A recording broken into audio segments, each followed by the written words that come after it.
రాష్ట్ర వ్యాప్తంగా sub registrar కార్యాలయాల్లో ఏసీబీ అధికారులు సోదాలు చేస్తున్నారు. మరింత సమాచారం మా ప్రతినిధి కృష్ణమనాయుడిని అడిగి తెలుసుకుందాం.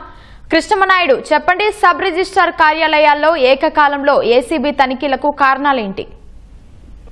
ఇవాళ రాష్ట్ర వ్యాప్తంగా ఉదయం 11 గంటల నుంచి సబ్ రిజిస్ట్రార్ కార్యాలయాల్లో ముమ్మరంగా ఏసీబీ దాడులు చేస్తుంది. రాష్ట్ర వ్యాప్తంగా దాదాపు 120 చోట్లకు పైగా ఈ దాడులు జరుగుతున్నట్లు మనకు తెలిసింది. ముఖ్యంగా విశాఖపట్నం, అన్నమయ్య, కోనసీమ, ఏలూరు, ఎన్టీఆర్ జిల్లాలతో పాటు మిగిలినటువంటి జిల్లాల్లోనూ ఈ దాడులు జరుగుతున్నాయి. అవినీతి ఆరోపణలు రావడము, ఉన్నతాధికారులకు ఫిర్యాదులు అందడము, మరోవైపు ఇంటెలిజెన్స్ డిపార్ట్మెంట్ నుంచి ఇచ్చినటువంటి సమాచారంతో రాష్ట్ర ప్రభుత్వం ఈ చర్యలు తీసుకున్నట్లు తెలుస్తుంది. ఏసీబీకి ఇప్పటికే ఆదేశాలు ఇవ్వడంతో ఎవరికీ తెలియకుండా ఈ యొక్క దాడులు చేస్తున్నారు. ఆకస్మికంగా దాడులతో కొంత సబ్ రిజిస్టర్ కార్యాలయంలో ఆందోళన కూడా ఉంది. ముఖ్యంగా గేట్లు వేసి ఈ యొక్క ఫైళ్లతో పాటు మిగిలినటువంటి ల్యాప్టాప్లు, ఇతర పరికరాలను కూడా పరిశీలిస్తున్నారు. కొన్ని చోట్ల సబ్ రిజిస్టర్ కార్యాలయాల్లో ఉన్నటువంటి సిబ్బంది కూడా సెలవులు పెట్టినటువంటి సందర్భంలో వారిని కూడా సబ్ రిజిస్టర్ కార్యాలయాలకు పిలిపించి వివరాలు సేకరిస్తున్నారు. ముఖ్యంగా స్థానికంగా ఉన్నటువంటి నేతలతో పాటు ప్రజలు కూడా ఉన్నతాధికారులకి పలుమార్లు ఫిర్యాదులు ఇచ్చారు. ఈ క్రమంలోనే సబ్ రిజిస్ట్రార్ కార్యాలయాల్లో దాడులు జరుగుతున్నట్టు తెలుస్తుంది. ముఖ్యంగా సబ్ రిజిస్ట్రార్ కార్యాలయాల్లో జరుగుతున్నటువంటి అవినీతి ఆరోపణలతో రాష్ట్ర ప్రభుత్వానికి చెడ్డ పేరు రాకూడదన్నటువంటి ఉద్దేశంతో ఈ దాడులు ముమ్మరంగా ప్రభుత్వ ఆదేశాలతో చేసినట్టు తెలుస్తుంది. ముఖ్యంగా ఎన్టీఆర్ జిల్లాలో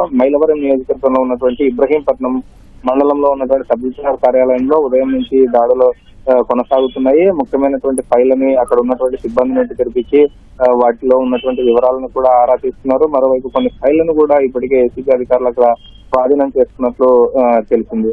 ఇకపోతే మరోవైపు పల్నాడు జిల్లాలో చూసుకుంటే, పల్నాడు జిల్లాలోని నర్సాపేట సబ్ రిజిస్ట్రార్ కార్యాలయంలోనూ కూడా ఈ ఏసీబీ దాడులు జరుగుతున్నాయి. సబ్ రిజిస్ట్రార్ కార్యాలయంలో ఉన్నటువంటి అధికారుల నుంచి అక్కడ జరిగినటువంటి తనిఖీలకు సంబంధించినటువంటి తనిఖీలు చేస్తూ అక్కడ జరిగినటువంటి ట్రాన్సాక్షన్ సంబంధించినటువంటి వివరాలను కూడా అధికారులు అక్కడ ఉన్నటువంటి సిబ్బందిని అడిగి తెలుసుకుంటున్నారు.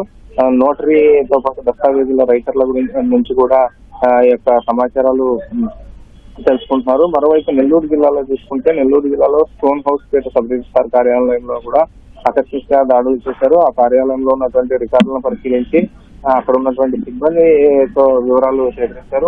అక్కడ కూడా పలు ఫైళ్లను కూడా స్వాధీనం చేస్తున్నారు.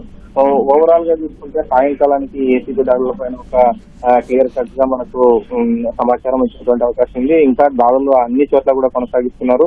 సాయంత్రం 5 తర్వాత ఈ యొక్క దాడుల పైన మీడియా ముందుకి ఏసీబీ అధికారులు వచ్చి ఎక్కడెక్కడ దాడులు చేశారు, ఏవే స్వాధీనం చేస్తున్నారు, ఎక్కడ అవినీతి ఆరోపణలు వచ్చినటువంటి చోట్ల ఏవైనా ఫైళ్లు అవినీతికి సంబంధించినటువంటి ఫైళ్లు బయటపడ్డాయా, ఎవరెవరు ఎంత అవినీతి చేశారన్న పైన ఒక ప్రాథమిక సమాచారం అయితే వచ్చేటువంటి అవకాశం ఉంది. ధన్యవాదాలు కృష్ణమనాయుడు.